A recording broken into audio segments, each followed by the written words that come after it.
जय जय स्वामी समर्थ. स्वागत आहे तुमचं आपल्या भक्तिमय चॅनलवर, जिथे आपण अनुभवतो स्वामी समर्थांच्या सत्यप्रचिती. आजची प्रचिती अशी आहे जी तुम्हाला अंगावर शहारे आणेल आणि श्रद्धा आणखीन घट्ट होईल. चला अनुभवूया स्वामी कृपेची ही सत्यप्रचिती. चला तर मग वेळ न घालवता व्हिडिओला सुरुवात करूया. तुम्ही कधी असं ऐकलंय का की एखाद्याला देवावर अजिबात श्रद्धा नसेल, पण संकट आल्यावर तोच देव स्वतः प्रकट होतो?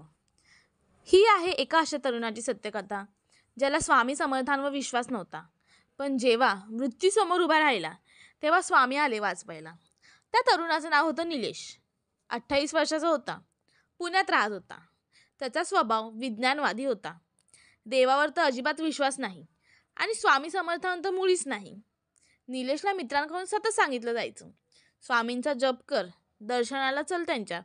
पण तो नेहमी हसायचा आणि म्हणायचा, हे सगळं निव्वळ अंधश्रद्धा आहे. एके दिवशी तो गाडीवरून ऑफिसला जात असताना एक मोठा ट्रक समोरून भरधाव वेगात आला. त्याला त्या क्षणी वाटलं, आता हा आपला शेवटचा क्षण आहे. डोळे मिटले आणि काय आश्चर्य, एका भगव्या वस्त्राची तेजस्वी वृद्ध पुरुष समोर उभा होते. हात वर केला आणि ट्रक थोडक्यात थांबला. त्याने शुद्धीवर येताच पाहिलं, स्वतः ट्रकच्या समोर उभा होता आणि एकही काही खरचटलेलं नव्हतं, लागलेलं नव्हतं आणि एकही हाड मोडलेला नव्हता.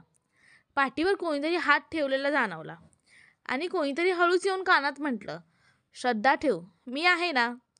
तेव्हापासून निलेश रोज स्वामी समर्थांच्या फोटोसमोर दिवा लावतो आणि म्हणतो, आज मी आहे कारण स्वामी समर्थ आहे. श्रद्धा नसलेल्यालाही स्वामी मार्ग दाखवतात, कारण ते गुरु आहेत आणि गुरु आपल्याला कधी एकटं सोडत नाहीत.